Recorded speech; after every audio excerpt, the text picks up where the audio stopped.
সুপ্রিয় দর্শক, স্বাগতম জানাচ্ছি সর্বশেষ আপডেট বাংলা সংবাদে। শুরুতেই জানিয়ে দেব সংবাদ শিরোনাম, এরপর থাকছে বিস্তারিত। শুরুতেই জানিয়ে দেব, এবার খুলনা আওয়ামী লীগের কার্যালয়ের তালা খোলা হল, ফুলের মালা হাসিনার ছবিতে। বিস্তারিত থাকছে প্রতিবেদনে। এদিকে দুর্যোগের সংকটে ত্রাতা হয়ে ফিরে আসা ও নেত্রী হাসিনা। বিস্তারিত থাকছে প্রতিবেদনে। আরও জানিয়ে দিব, হামে মরছে শিশু, বাংলাদেশে হামে মৃত্যু 451 পার, আক্রান্ত 61,000 শিশু। বিস্তারিত থাকছে প্রতিবেদনে। এদিকে ঐতিহাসিক 17 মে, আশার ফেলা, অন্ধকারের অবসান। বিস্তারিত থাকছে প্রতিবেদনে। আরও জানিয়ে দেব, জনগণের ঘাড়ে $1.6 বিলিয়ন বোঝা চাপাল বিএনপি সরকার। বিস্তারিত থাকছে প্রতিবেদনে। এদিকে বাংলায় বিজেপি আসতেই বাংলাদেশে ভারত বিরোধিতা চড়ছে, ফরাক্কা ব্যারেজ সীমান্ত নিয়ে সরব বিএনপি জামাত। বিস্তারিত থাকছে প্রতিবেদনে। আরও জানিয়ে দেব, রংপুরে আবারও ফিরে এলো মঙ্গার সেই পুরনো অন্ধকার। বিস্তারিত থাকছে প্রতিবেদনে। আরও জানিয়ে দেব, আদালতের নিষেধাজ্ঞা অমান্য, প্রভাব খাটিয়ে বিএনপি নেতার জমি দখল। বিস্তারিত থাকছে প্রতিবেদনে। এদিকে ব্রাহ্মণবাড়িয়ায় রাতে টর্চ লাইট জ্বালিয়ে সংঘর্ষ, আহত 25। বিস্তারিত থাকছে প্রতিবেদনে। এবং সর্বশেষ জানিয়ে দিব, মার্কিন গ্যাস স্টেশনে ট্যাঙ্ক রিডার হ্যাক, ইরানকে দায়ী করছেন কর্মকর্তারা। বিস্তারিত থাকছে প্রতিবেদনে। সুপ্রিয় দর্শক, এতক্ষণ শুনছিলেন সংবাদ শিরোনাম, এবারে শুনবেন বিস্তারিত। তার আগে ভিডিওটি ভালো লাগলে এবং সর্বশেষ আপডেট নিউজ পেতে চ্যানেলটি সাবস্ক্রাইব করুন। ধন্যবাদ। বাংলাদেশের খুলনায় সে দেশের জাতীয় পতাকা উত্তোলন করা হল আওয়ামী লীগের কার্যালয়। ফুলের মালা দেওয়া হল বঙ্গবন্ধু শেখ মুজিবুর রহমান এবং প্রাক্তন প্রধানমন্ত্রী শেখ হাসিনার ছবিতে। উঠল জয় বাংলা স্লোগানও। বাংলাদেশে এখনও আওয়ামী লীগের রাজনৈতিক কার্যক্রম নিষিদ্ধ।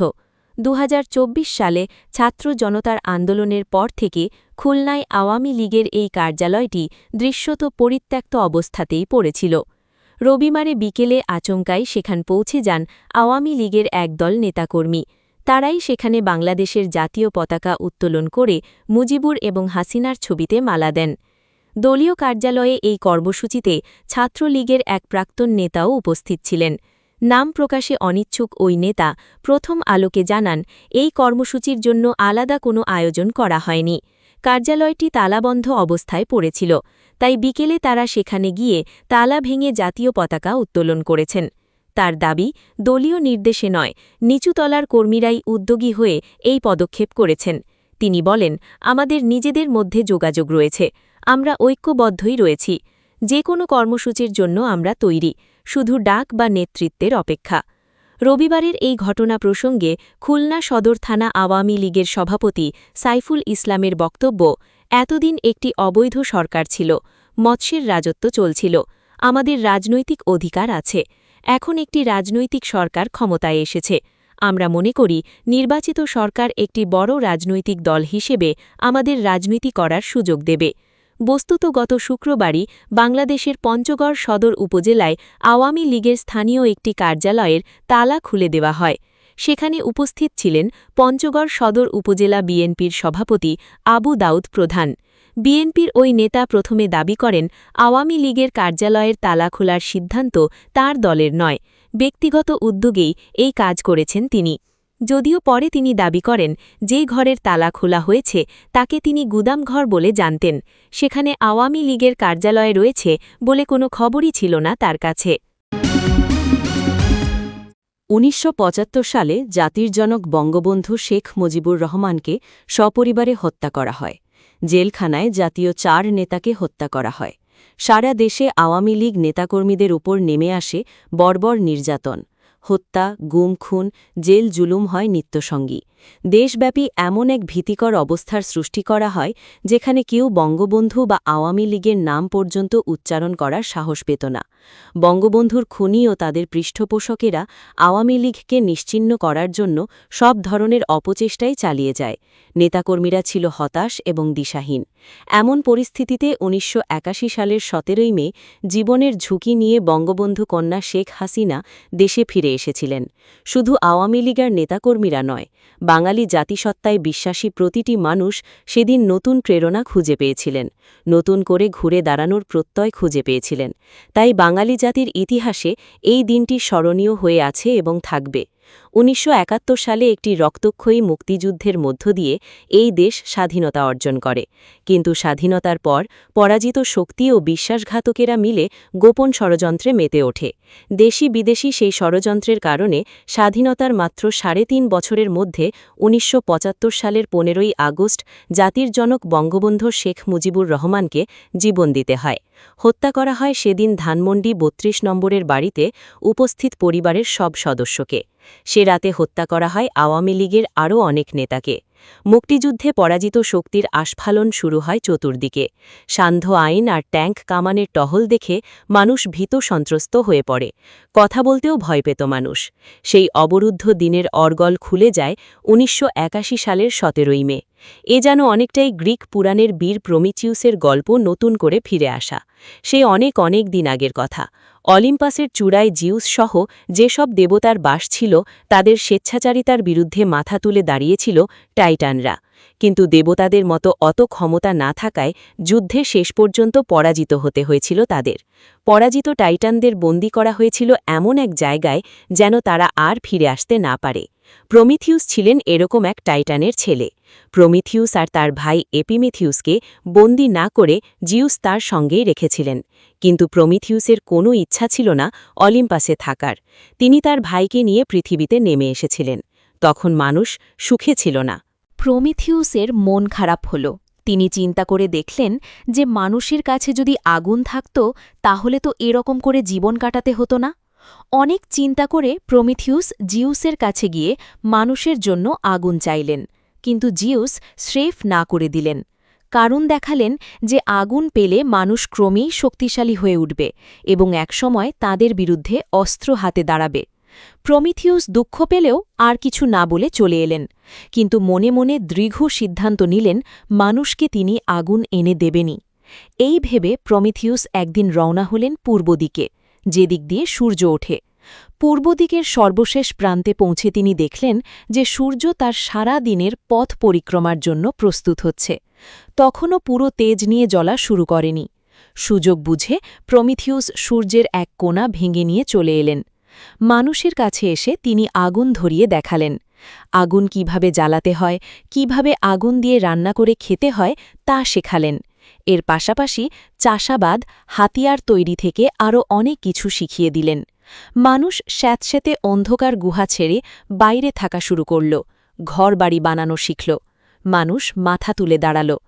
এই গল্পেরই পুনরাবৃত্তি যেন আমরা দেখতে পাই ১৯৮১ সালের ১৭ই মে। ১৯৭৫ সালের ১৫ই আগস্টের পর থেকে এদেশের একদল মানুষ যেন নিজেদের দেবতার পর্যায়ে নিয়ে গিয়েছিল। যা কিছু ভালো সব তাদের অবদান, এটাই ছিল একমাত্র প্রচার। গণতন্ত্রের আকাশ ঢেকে দেওয়া হয়েছিল সামরিকতন্ত্রের কালো মেঘ দিয়ে। সমাজের আলো নিভিয়ে দেওয়া হয়েছিল। দেশ ও জাতিকে গ্রাস করেছিল একরাশ অন্ধকার। সে এক অবরুদ্ধ, বাকরুদ্ধ, শ্বাসরুদ্ধের অবস্থা। জাতির পিতা নেই, জাতীয় চার নেতা নেই, দলকে নেতৃত্ব দেওয়ার মতো কেউ নেই। সেই দিকভ্রান্ত দিনে আলোকবর্তিকা হাতে নিয়ে তিনি পা রাখলেন সেই মাটিতে যেখানে মিশে আছে তার স্বজনদের রক্ত। ১৭ই মে ১৯৮১। সর্বস্বহারা এক নারী এই দিনে খুঁজে পেয়েছিলেন তার পথের সাথী ও স্বজনদের। দীর্ঘ ৬ বছরের প্রবাস জীবন শেষ করে জাতির দুর্যোগময় দিনে পাশে এসে দাঁড়িয়েছিলেন বঙ্গবন্ধু কন্যা শেখ হাসিনা। সেদিন ঢাকার সব পথ মিশে গিয়েছিল বিমানবন্দর ও মানিক মিয়া অ্যাভিনিউয়ে। আসলে অবরুদ্ধ অবস্থা থেকে মুক্তি চাইছিল যে মানুষ, তারা বুঝেছিল তাদের ত্রাতা আসছেন, আসছেন সেই দিক নির্দেশক যিনি মুক্তির অগ্রযাত্রায় আসন্ন বিপ্লবের নেতৃত্ব দেবেন। বঙ্গবন্ধুর মতো উদার প্রাণ মহাৎ মানুষকে হারিয়ে এদেশের মানুষ তখন এমন কাউকে খুঁজছে যার উপর শতভাগ নির্ভর করা যায়। মানুষের আস্থার প্রতীক হিসেবেই তার ফিরে আসা এই মাটিতে। বঙ্গবন্ধু কন্যার প্রতি আস্থা রেখে মানুষ ভুল করেনি, মানুষকে নিরাশ হতে হয়নি। পিতার মতোই শক্ত হাতে তিনি হাল ধরেছিলেন। তবে তিনি সতর্ক ছিলেন। পিতার মতোই তাকেও হত্যার অনেক ষড়যন্ত্র হয়েছে, গ্রেনেড, বন্দুক হামলাও হয়েছে। স্রষ্টার অশেষ কৃপায় তিনি রক্ষা পেয়েছেন। দলের নেতাকর্মীরা মানব বর্ম সাজিয়ে এবং নিজেদের জীবন দিয়ে প্রিয় নেত্রীকে রক্ষা করেছেন। নেত্রীও তার প্রতিদান দিয়েছেন। নিজের সর্বস্ব দিয়ে তিনি দেশ ও জাতির জন্য কাজ করেছেন। ফলে বাংলাদেশ ঘুরে দাঁড়িয়েছে। তারই যোগ্য নেতৃত্বে বাংলাদেশ বিশ্বের কাছে উন্নয়নের রোল মডেল হিসেবে পরিচিতি পায়। কিন্তু ষড়যন্ত্র পিছু ছাড়েনি। আবারও মুক্তিযুদ্ধের পরাজিত শক্তি এবং দেশি বিদেশি ষড়যন্ত্রকারীরা তৎপর হয়। মেটিকুলাস ডিজাইনের ষড়যন্ত্র দিয়ে ২০২৪ সালের ৫ অগাস্ট তাকে ক্ষমতাচ্যুত করা হয়। বিশেষ বিমানে করে তাকে ভারতে পাঠিয়ে দেওয়া হয়। এরপর বাংলাদেশের সব অর্জনকে ধ্বংস করার লক্ষ্যে তাণ্ডব চালাতে থাকে মুক্তিযুদ্ধের পরাজিত শক্তি জামায়াতে ইসলামী সহ স্বাধীনতা বিরোধীরা। তাদের সঙ্গে হাত মেলায় বিএনপির একটি অংশ। ধানমন্ডি ৩২ নম্বরে জাতির পিতার বাড়ি, পরবর্তীকালে যেটিকে বঙ্গবন্ধু স্মৃতি জাদুঘর করা হয়, তার রাষ্ট্রীয় বুলডোজার ব্যবহার করে ভেঙে গুড়িয়ে দেওয়া হয়। ইউনূস ঘোষণা দেয়, রিসেট বাটন টিপে মুক্তিযুদ্ধের ইতিহাস মুছে দেওয়া হবে। ৭২-এর সংবিধান তাদের গায়ে জ্বালা ধরায়। তাই ৭২-এর সংবিধান ছুঁড়ে ফেলে দিয়ে তারা নতুন সংবিধান লিখতে চায়। রাজাকার আলবদরের উত্তরসূরিরা ৭১-এর মতোই আবার আওয়ামী লীগের নেতাকর্মী এবং সংখ্যালঘুদের হত্যায় মেতে উঠেছে। দেশব্যাপী রক্তের হোলি খেলা শুরু করেছে। কিন্তু কোনো ষড়যন্ত্র দীর্ঘস্থায়ী হয় না। ৭১-এ তারা শোচনীয়ভাবে পরাজিত হয়েছে। এবার তার চেয়েও শোচনীয় পরাজয় হবে তাদের। প্রতিরোধ এরই মধ্যে শুরু হয়ে গেছে। এই বাংলায় বাঙালির জয় অবশ্যম্ভাবী। জয় বাংলা আর বাংলার জয় মিলেমিশে একাকার হবে। জাতির চরম দুর্যোগের সময় ১৯৮১ সালে বঙ্গবন্ধু কন্যা যেভাবে ফিরে এসেছিলেন, একইভাবে তিনি আবার ফিরে আসবেন, এবং ফিরে আসবেন খুব শিগগিরই। এরই মধ্যে তিনি সেই ঘোষণাও দিয়েছেন। আমরা বিশ্বাস করি তার এবারের প্রত্যাবর্তন হবে অনেক বেশি তেজদীপ্ত, অনেক বেশি গৌরবময়। আমরা প্রত্যাশা করি এবারের প্রত্যাবর্তনে বাংলাদেশ থেকে সব ষড়যন্ত্রের চিরসমাপ্তি ঘটবে। হামের প্রাদুর্ভাব। বাংলাদেশে ৪৫১টি শিশু মারা গিয়েছে গত ২ মাসে। মধ্য মার্চ থেকে হাম ও তার উপসর্গে আক্রান্ত হয়েছে ৬১,০০০-এর বেশি শিশু। শিশু মৃত্যুর এ পরিসংখ্যান সরকারের। বেসরকারি হিসাবে সংখ্যাটা ১.৫ গুণ বেশি হবে বলে মনে করছেন চিকিৎসক ও স্বাস্থ্য বিশেষজ্ঞদের একাংশ।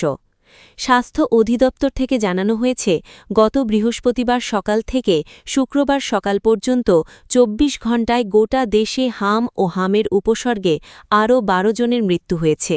১৫ মার্চ থেকে ১৫ মে পর্যন্ত দেশের ৪০,১৭৬ জন রোগী হাসপাতালে ভর্তি হয়েছে এবং চিকিৎসা শেষে সুস্থ হয়ে ছাড়পত্র পেয়েছে ৩৬,০৫৫ জন। স্বাস্থ্য অধিদপ্তরের হিসাব অনুযায়ী এই সময়ের মধ্যে সন্দেহজনক হামে মৃত্যুর সংখ্যা ৩৭৭ জন এবং নিশ্চিত হামে মৃত্যুর সংখ্যা ৭৪ জন। অর্থাৎ এই সময়ে মোট মৃত্যু দাঁড়িয়েছে ৪৫১ জনে। স্বাস্থ্য অধিদপ্তরের তথ্যমতে চলতি বছর জানুয়ারিতে মিয়ানমার সীমান্তের কাছে রোহিঙ্গা শরণার্থী শিবিরে প্রথম হামের প্রাদুর্ভাব দেখা দেয়। কেউ সেদিকে গুরুত্ব না দেওয়ায় মার্চের মধ্যে তা ছড়িয়ে পড়ে গোটা দেশে। ৬৪ জেলার মধ্যে ৫৮টিতেই ছড়িয়ে পড়েছে হাম। ট্রান্সপারেন্সি ইন্টারন্যাশনাল বাংলাদেশের টিআইবির নির্বাহী পরিচালক ইফতেখারুজ্জামান মনে করেন, টিকার সংকটের কারণে হাম পরিস্থিতির চরম অবনতির জন্য দায়ী মূলত মুহাম্মদ ইউনূসের অন্তর্বর্তী সরকার। তার কথায়, প্রয়োজন ছাড়াই উন্মুক্ত দরপত্রের মাধ্যমে টিকা কেনার সিদ্ধান্তের ফলে হামের বর্তমান পরিস্থিতি সৃষ্টি হয়েছে। এর জন্য অন্তর্বর্তী সরকারের দায়িত্বে থাকা কর্মকর্তাদের নিজ উদ্যোগেই শ্বেতপত্র প্রকাশ করা উচিত। সেই দিন, সেই সাল ১৯৮১। এই তারিখটা শুধু ক্যালেন্ডারের পাতা না, এটা বাংলাদেশের রাজনীতির মোড় ঘোরানো একটা দিন। ১৯৭৫ সালের ১৫ আগস্টের কালরাতে জাতির পিতা বঙ্গবন্ধু শেখ মুজিবুর রহমানকে সপরিবারে হত্যার পর বিদেশে থাকায় বেঁচে যান তার দুই কন্যা শেখ হাসিনা ও শেখ রেহানা। শুরু হয় দীর্ঘ ৬ বছরের নির্বাসন জীবন।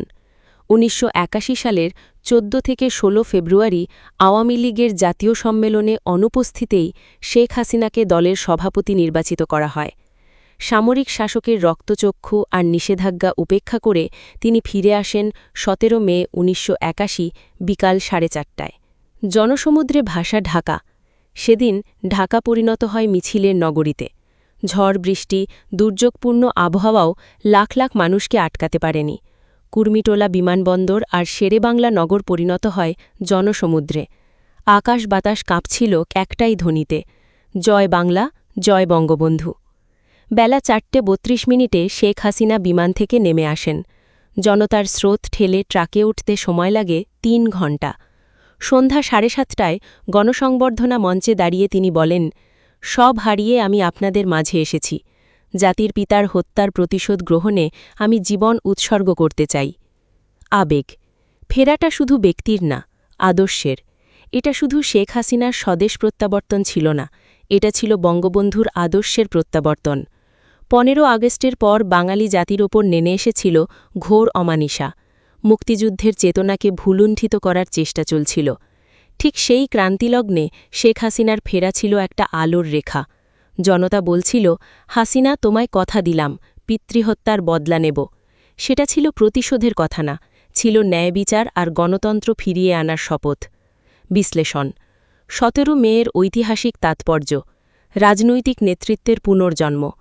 আওয়ামী লীগ যখন দিশাহারা, তখন শেখ হাসিনার নেতৃত্ব দলকে সংগঠিত করে। গণতন্ত্রের লড়াই, সামরিক শাসনের বিরুদ্ধে জনগণকে ঐক্যবদ্ধ করার কেন্দ্রবিন্দু হন তিনি। নারী নেতৃত্বের উদাহরণ।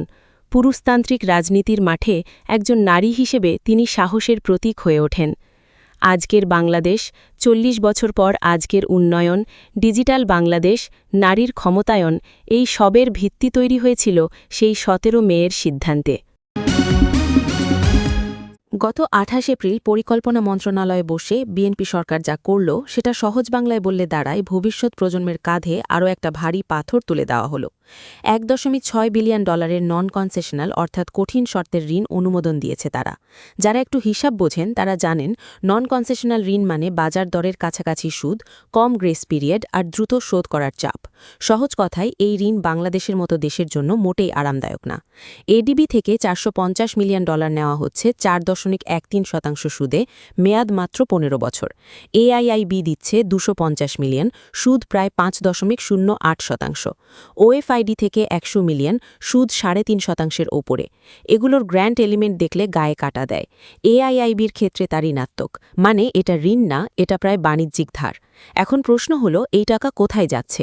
$১.৩ বিলিয়ন বাজেট সহায়তা হিসেবে রাখা হবে বলা হচ্ছে। বাজেট সহায়তা মানে হলো সরকারের চলতি খরচ মেটানো, কোনো অবকাঠামো না, কোনো উৎপাদনশীল বিনিয়োগ না। মানে কঠিন শর্তের ঋণ নিয়ে সংসার চালানো হচ্ছে। এর চেয়ে খারাপ আর্থিক ব্যবস্থাপনা কি হতে পারে?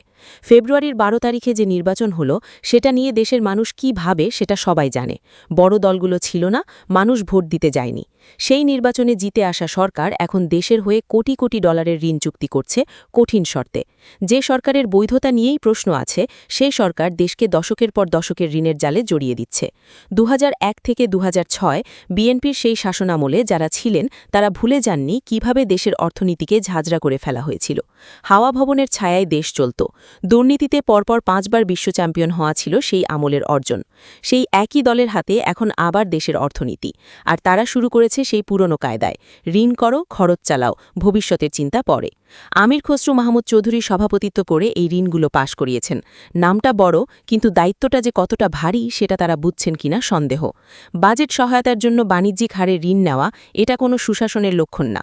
এটা হলো হাতের কাছে যা পাওয়া যাচ্ছে তাই নিয়ে আপাতত পার পাওয়ার চেষ্টা। আব্দুস সবুর সকালে ১ গ্লাস পানি খেয়ে সাইকেলে চেপে শ্রমিকের হাটে এসেছেন। ৬৫ বছর বয়স, গায়ে ছেঁড়া গেঞ্জি। কাজ না জুটলে আজও না খেয়ে থাকতে হবে, এটা তিনি জেনেই বেরিয়েছেন। আলিমুদ্দিন বলছেন, একদিন কাজ জুটলে ৩ দিন খালি হাতে ফিরতে হয়। আব্দুর রহমান খালবিল থেকে শাপলা তুলে বিক্রি করছেন 2 দিনে 500 টাকা। এই মানুষগুলো নতুন কেউ না, এই সংকটও নতুন না। রংপুরের মানুষ এই ছবি আগে দেখেছে, ঠিক এভাবেই, ঠিক এই মৌসুমে, ঠিক এই একই অসহায়ত্ব নিয়ে। এটাকে মঙ্গা বলা হতো।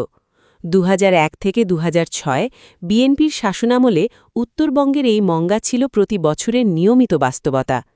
আশ্বিন-কার্তিক মাসে ধান কাটার আগে কাজ থাকত না, খাবার থাকত না, মানুষ শহরে ভিক্ষা করতে আসত। জাতীয় এবং আন্তর্জাতিক মিডিয়ায় বাংলাদেশের উত্তরাঞ্চল মানেই ছিল মঙ্গার ছবি, হাড় জিরজিরে শিশু, শূন্য থালা। সেই বিএনপি সরকার 5 বছরে মঙ্গা দূর করার জন্য কোনো কাঠামোগত পদক্ষেপ নেয়নি, সামাজিক নিরাপত্তার জাল বিস্তার করেনি, কৃষিভিত্তিক কর্মসংস্থান তৈরিতে কোনো দীর্ঘমেয়াদী পরিকল্পনা ছিল না। মঙ্গা ছিল, থাকত, এটাকে স্বাভাবিক ধরে নেওয়া হতো। এরপর পরিবর্তন এসেছিল। সামাজিক নিরাপত্তা কর্মসূচি বাড়ল, কৃষিতে ভর্তুকি এলো। একটু একটু করে উত্তরবঙ্গের মানুষ মঙ্গার ধারণাটাকেই ভুলতে শুরু করল। 2012-13 সালের পর থেকে মঙ্গা শব্দটা আর সেভাবে আলোচনায় আসত না। এখন ফেব্রুয়ারির 12 তারিখে যে নির্বাচন হল, সেটা নিয়ে বিএনপির নিজের ভেতরেও যদি কেউ বিবেক থাকতেন, তিনি লজ্জা পেতেন। দেশের প্রধান রাজনৈতিক দলগুলো সেই নির্বাচনে ছিল না।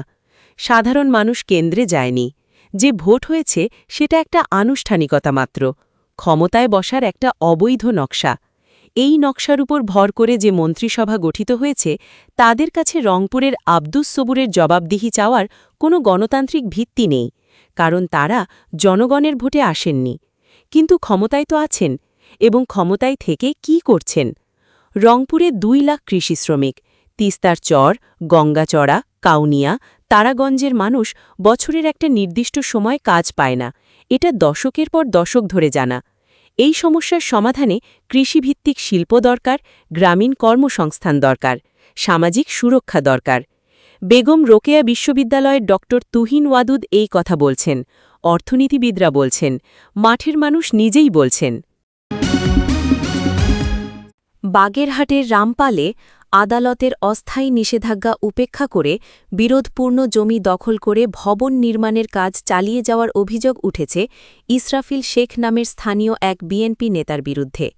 অভিযোগ রয়েছে, অবসরপ্রাপ্ত অতিরিক্ত ডিআইজি ওমর ফারুকের প্রভাব খাটিয়ে জমি দখলের পায়তারা চালানো হচ্ছে। এ ঘটনায় বাগেরহাট প্রেস ক্লাবে সংবাদ সম্মেলন করেও প্রতিকার না পাওয়ার অভিযোগ করেছেন ভুক্তভোগী পরিবার। ফলে পুলিশ ও প্রশাসনের ভূমিকা নিয়েও স্থানীয়দের মধ্যে দেখা দিয়েছে নানা গুঞ্জন। মামলার নথিসূত্রে জানা যায়, রামপাল উপজেলার গিলাতলা মৌজার 0.0190 একর বিরোধপূর্ণ জমি নিয়ে সিনিয়র সিভিল জজ আদালতে চলমান মামলায় আদালত অস্থায়ী নিষেধাজ্ঞা জারি করেন। আদালতের আদেশে মামলার নিষ্পত্তি না হওয়া পর্যন্ত জমিতে কোনো ধরনের নির্মাণ কাজ, দোকানঘরের ক্ষতি, ভাড়াটিয়া উচ্ছেদ কিংবা বাদীর ভোগ দখলে বাধা না দেওয়ার নির্দেশনা রয়েছে। অভিযোগ রয়েছে, আদালতের আদেশের অনুলিপি স্থানীয় প্রশাসন ও থানা পুলিশকে দেওয়ার পরও প্রকাশ্যে ভবন নির্মাণ কাজ চালিয়ে যাচ্ছে অভিযুক্তরা। এতে স্থানীয়দের মধ্যে ক্ষোভ ও উদ্বেগ তৈরি হয়েছে। ভুক্তভোগী পরিবারের দাবি, আদালতের নির্দেশ অমান্য করে দ্রুত গতিতে ভবনের কাজ এগিয়ে নেওয়া হচ্ছে। তাদের অভিযোগ, আদালতের নিষেধাজ্ঞা থাকা সত্ত্বেও প্রশাসন কার্যকর ব্যবস্থা নেয়নি। ফলে আদালতের আদেশ কার্যকরে প্রশাসনের নিষ্ক্রিয়তা নিয়ে প্রশ্ন তুলছেন স্থানীয়রা। স্থানীয়রা জানান, আদালতের নির্দেশনার পরও নিয়মিত নির্মাণ সামগ্রী আনা নেওয়া এবং শ্রমিকদের কাজ করতে দেখা গেছে। তাদের ভাষ্য, আইন শৃঙ্খলা বাহিনী চাইলে সহজেই নির্মাণ কাজ বন্ধ রাখতে পারত। এদিকে ভুক্তভোগী পরিবার বাগেরহাট প্রেস ক্লাবে সংবাদ সম্মেলন করে অভিযোগ করেন, অবসরপ্রাপ্ত অতিরিক্ত ডিআইজি মো ওমর ফারুকের প্রভাব খাটিয়ে বিরোধপূর্ণ জমি দখলের চেষ্টা চলছে। সংবাদ সম্মেলনের পরও নির্মাণ কাজ বন্ধ হয়নি। এ বিষয়ে জানার জন্য অভিযুক্ত বিএনপি নেতা ইসরাফিল শেখের মুঠোফোনে একাধিকবার যোগাযোগের চেষ্টা করা হলেও তার সঙ্গে কথা বলা সম্ভব হয়নি। তবে অভিযুক্তের ঘনিষ্ঠ সূত্রের দাবি, জমিটি বৈধভাবে কেনা হয়েছে এবং আইন মেনেই নির্মাণ কাজ চলছে। এ বিষয়ে জানার জন্য অভিযুক্ত অবসরপ্রাপ্ত অতিরিক্ত ডিআইজি ওমর ফারুকের মুঠোফোনে একাধিকবার যোগাযোগের চেষ্টা করা হলেও তার বক্তব্য পাওয়া যায়নি।